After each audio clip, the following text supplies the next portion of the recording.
In the words of Meredith Willson's Music Man, cheap, cheap, cheap, talk a lot, pick a little more. Today is all about dialogue, and I have my coffee with me because we need to be energized. This is one of the biggest, hardest lessons.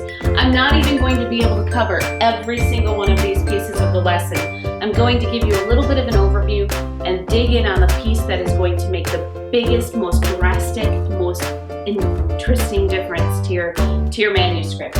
Instead, I'm just going to give you little bits and pieces of each of these, but when you look at your samples and your resources provided for this particular lesson, you are going to find everything that you need. It might take a few extra minutes today when you're going through those resources. Plan ahead.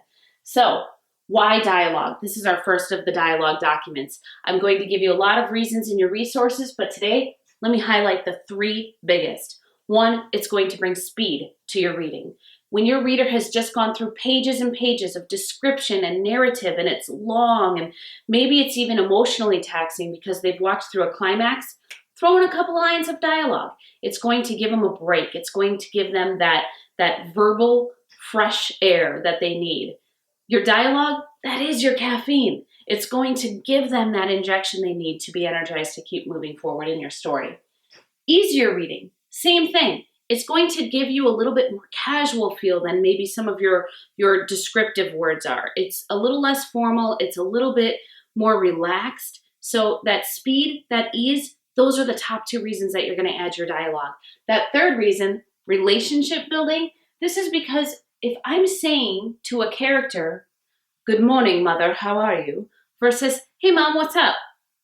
Automatically, without me adding any backstory to that mother-daughter relationship, you're going to be able to feel right away what the formality of that relationship is. You're going to be able to feel tension if it's there. That's something that you can do in a lot of different ways through your dialogue. So those are your top three reasons. I give you more in your resources. Let's move on to dialogue patterns. I've created the three most common patterns here, and I provide more in your resources. "Good morning. Beautiful day, comma," she said. Notice, by the way, that my words are outside of the quotes for the she said. We're going to talk about that in punctuation, though, so I don't want to get ahead of you. "Good morning," she said. "Beautiful day." She said, "Good morning, beautiful day." These are the three most common dialogue patterns, putting it after the words, sandwiched by the words, and putting it before the words. My biggest rule when it comes to how you format those different ways of putting your words together in your dialogue, which, by the way, you notice I'm not putting my words together really well. I need some more coffee here. The reason that you have these different ways aren't so that you can pick one that really works for you. It's so that you can make sure to mix it up. I provide even more examples, and I provide multi-person examples. We also talk about how often you need to say a person's name, as well as how often you need to have a tag at all. We talk about all of that in your resources. But these are the three most basic formats for putting your dialogue into your manuscript.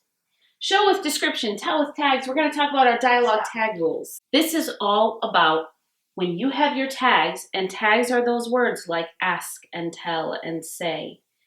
Those tags are going to show them if you're describing it, but if you're putting a tag, it's going to tell them. "You stepped on my foot," he grunted. I'm telling you with that tag of grunted.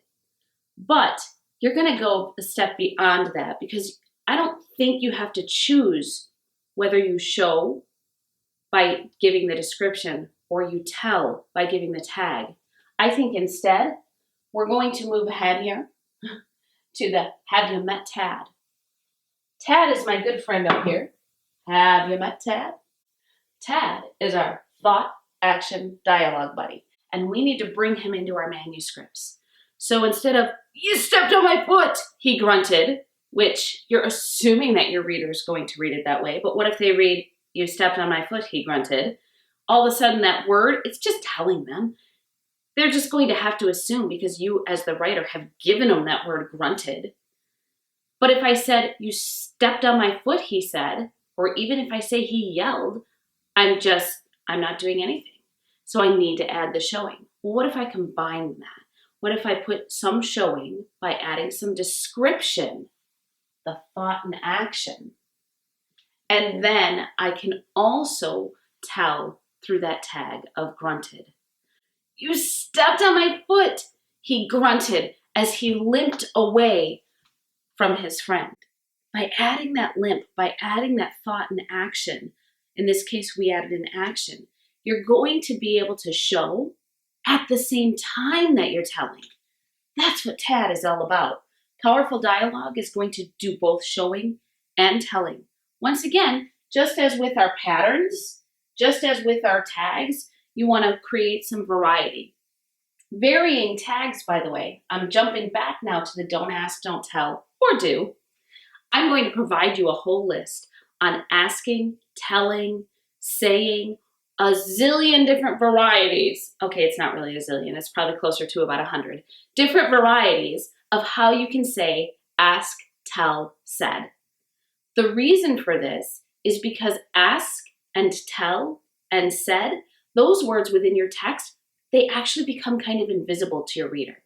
So they have a purpose. Sometimes you do need them. Sometimes you don't want your reader to have to pause. You don't want the flow to be interrupted. You don't want them to have to think about the vocabulary. Let their eyes just glaze over those words, said, ask, and tell. But when you add those other words, some of those variety of tags that you're going to put in through your thought, action, dialogue, that's when you're going to use some of those unique ones that I provided in that document, Don't Ask, Don't Tell, or Do. Dialogue punctuation. Look at, we've already got some up here. So as you see, few basic things. Only the words that are said are inside the quotation marks. Related punctuation to the words, those are in the quotation marks. Punctuation, not something to be taught in this little 2-minute lesson here on punctuation of the board. So instead what we're going to do is we're going to provide you the basic 4 rules of punctuation when it comes to dialogue. And then you'll be able to see examples of those resources as well as samples of them in use in your dialogue documents that I'm providing. Y'all don't be making them there stereotype things, you hear? Ridiculous, right? That is the danger of dialect. You do not want to come across sounding like some ridiculous, overacted stereotype. And dialect can be so powerful when used subtly, when used correctly. There are some great things that dialect can bring to your script, like the region, the education level, the background. All of these things can come to life through dialect. But once again, y'all don't be making them their stereotype thing. Last but not least, I'm actually going to walk you through one of these because it is the linchpin to make dialogue really come to life in your manuscript. And that is dialogue journal and dialogue mood capture. Now, most of you know, if you've been writing at all, you had an assignment probably in high school at some point that said, go keep a dialogue journal. And you were thinking, oh my gosh, this is an eavesdropping journal. I'm sitting at the cafe, I'm sitting in a restaurant, and I'm writing down what people are saying, and this is horrible. I can't do this. You feel really bad. And then what am I really going to do with those words anyway? Because they were really situational. They were really specific to that particular thing that was going on at that time. So I'm going to talk to you a little bit about how to keep that dialogue journal. When you keep that dialogue journal, yes, you are going to go down and write down all the things that you have overheard. Once again, I want to say overheard, not eavesdropped, because we automatically hear things when we're out and about. It's not like you can turn your hearing off. No, you're going to be in the grocery store. You hear somebody speaking to the cashier in front of you. You're going to be on the street. You hear people walking by having a conversation. You're automatically going to hear those things. So how about capturing them? First of all, how do you capture them? Greatest tools that we have today are our phones. They are with us everywhere. Use them as writers. I oftentimes will hear something. I'll just pull up my little notepad as soon as I get in my car, or as soon as I'm in someplace private, and I just speak the line right back into my phone. It'll record it. I've got it for later. Use those tools. You don't have to necessarily carry your typewriter everywhere. This isn't 1950, okay? So go ahead, pull out that phone, use the technology you have. That's a great way to keep your dialogue journal. So your dialogue journal, keep it. That's my first rule on it. And 2, make it simple. It doesn't have to be intricate. It doesn't have to be your very specific journal that you have, because eventually these notes are going to end up in your idea file anyway. So you don't have to separate it into its own book. If you really want to, you can. I won't take that away from those of you who are OCD. Then, this is the piece, dialogue mood capture. So let's say that I overhear a piece of dialogue. I'm going to write one that I really did overhear once. This is from the gentleman who actually runs the publishing company now that I founded. He said, I'm from, and I'm not going to say the name of his city. I'm going to say Cityville. There are more meth dealers than grocery stores. Cityville is a great place to be from. When I overheard that, I laughed and I knew right away, I'm like, oh my goodness, this one is going in my dialogue journal. However, it's a pretty specific statement. We're talking about meth dealers. We're talking about a specific city. So how can I actually make this piece of dialogue useful to anything that I'm writing in the future? What I love about this is not necessarily the words. I love the mood that is captured within this piece of dialogue. So how can I, as a writer, use that mood to make this a line that is useful to me in the future? First, I'm going to identify kind of the layout of this particular piece of dialogue. So we have a fact,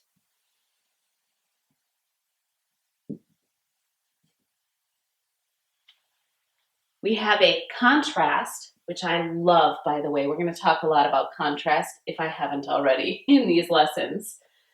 Meth dealers and grocery stores. This is negative to positive. Something that I know, because I actually overheard the statement, is I heard how he said this last line. Cityville is a great place to be from. So when he was saying that, he was actually saying the opposite. In writing that, I would probably have even put from in italics so that I could remember, or bold. I just need to know that that was an emphasized word. In truth, he wasn't saying Cityville is a great place to be from. He was actually feeding me sarcasm, and I shouldn't say me. He was actually saying this to somebody else, and the opposite of the truth. Now I have the pieces of this dialogue that brought the mood, that brought the tone. I have the way that it was written and formatted. I have an entire tool for this in my Let Go series that really walks you through detail by detail by detail how to create a really advanced dialogue mood capture journal. However, let's work with this one so that you can kind of see what I would then do with this as a writer. Let's say I'm later writing a story with somebody and I'm in a first date scenario. They're talking about where they were from. All of a sudden I go, wait a minute, I had this really funny line about where somebody was from that I need to use in this story. And I'm going to look back and I'm going to see this and I'm like, okay, well, maybe that's it, his city. This is perfect. First of all, I need to make sure that it fits my character because he's a sarcastic character. Great, this line is going to work for him. Once I've identified that that will work, now I need to make the line work for him.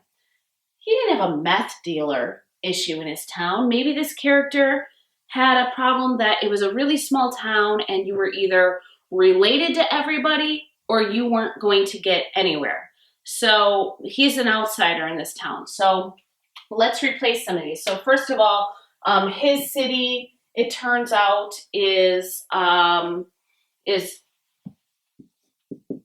Village Town. Why not? We had the original city of Cityville. We can have Village Town. So, and they don't have meth dealers. We're going to have those people with the same last name. There are more Smiths in that town than Okay, so what's the opposite? All other names. And I kind of like this piece. The Villageton is a great place to be from. I don't mean Vermont. I just realized I wrote the abbreviation for Vermont. Vermont really is a good place to be from. They have awesome syrup. So Villageton is a great place to be from. I think I'm gonna keep that piece. So I'm gonna look at this, and I'm from Villageton. There are more Smiths in that town than every other family name combined. So Villageton is a really great place to be from. I might go with that. So obviously this is a really simple example. I took it word for word and kind of translated it, but I've captured the sarcasm. I've captured the opposite of the truth. You can use some other things here too. I've seen people take lines where they'll take what they've done here and then they'll flip it completely. Villageton is a really great place to be from if you're anybody but a Smith. There are more Smiths in that town than all other family names combined, and you can't get anywhere unless you are a Smith, you married a Smith, or somehow or another, you fathered a Smith. All of a sudden, we're getting a little bit deeper in the character, but what have I done? I've used that line of dialogue as an inspiration to create more dialogue. When you do a dialogue mood capture, as opposed to a direct dialogue journal, you're going to be able to use everything that you hear. You're going to be able to use lines that you've heard in movies. You're going to be able to use lines that you've read in other books or seen in other plays. My history is in playwriting, and so I have such a passion for dialogue. And all of these 9 documents, the dialogue documents, I have great detailed resources for you within your PDF follow-ups, as well as some great samples so that you can continue to apply dialogue to your manuscript and talk a little, cheep, cheep, cheep, pick a little more, and bring a few more readers to your script.